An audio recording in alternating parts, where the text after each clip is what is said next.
যেই ফ্যাসিবাদ রক্ত দিয়ে বাংলাদেশ থেকে বিদায় করা হয়েছে, বিদেশি প্রভুদের এজেন্ডা বাস্তবায়ন যারা করার জন্য আমার বাংলার স্বাধীন জনপদকে যারা ব্যবহার করেছে, আজও যারা স্বপ্ন দেখছে বিদেশি প্রভুদেরকে খুশি করে আবার ক্ষমতার মসনদে আসবে, তাদেরকে বলতে চাই, বাংলাদেশের মানুষ আজ ঐক্যবদ্ধ। বাংলার মানুষ আজ রাজপথে অবস্থান নিয়েছে।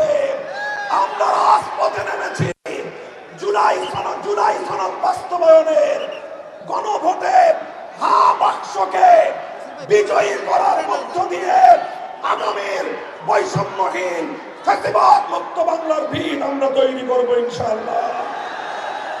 আপনারা সকলে ঘরে ঘরে দাওয়াত পৌঁছে দিবেন। দলীয় প্রতীকে নির্বাচনের পাশাপাশি, দলীয় প্রতীকে ভোট দেওয়ার পাশাপাশি গণভোটে হা বাক্সে ভোট দিতে হবে। যদি কেউ এই গণভোটে না ভোটের ক্যাম্পেইন করেন, ধরে নেব আপনারা ফ্যাসিবাদের দোসর। ইনশাআল্লাহ আমরা রাজপথে আছি। লেভেল প্লেইং ফিল্ড যদি তৈরি করতে ব্যর্থ হয় সরকার, নির্বাচন নিয়ে কোনো অনিশ্চয়তা দেখা দিলে সরকারকেই তার দায় গ্রহণ করতে হবে।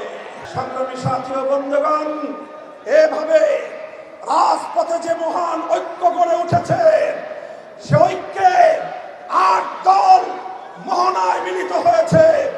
ইনশাআল্লাহ জুলাইপন্থী প্রতিটি রাজনৈতিক পক্ষকে দেশকে ভালোবাসতে হলে, আগামী দিনে জুলাই বিপ্লবের চেতনা বাস্তবায়ন করতে হলে ৮ দলের এই মোহনায় মিলিত হওয়া ছাড়া বিকল্প কোনো পথ নাই। বক্তব্য শেষ করব শেষ প্রান্তে দাঁড়িয়ে বাংলাদেশের মানুষের অধিকার আদায়ের, আধিপত্যবাদ বিরোধী আন্দোলনের অবিসংবাদিত নেত্রী বেগম খালেদা জিয়ার জন্য আমি দোয়া করছি, সকলকে আহ্বান জানাচ্ছি। তার জন্য, তার দীর্ঘ হায়াতের জন্য, সুস্থতার জন্য আমরা দোয়া করব। দলীয় সংকীর্ণতার ঊর্ধ্বে উঠে দেশ এবং জাতিকে ভালোবাসতে চাই আমরা।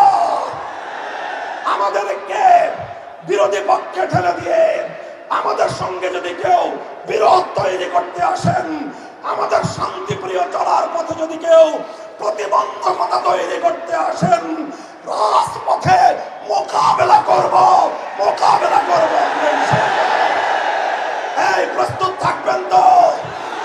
জীবন দিতে হলে জীবন দেব, রক্ত দিতে হলে রক্ত দেব।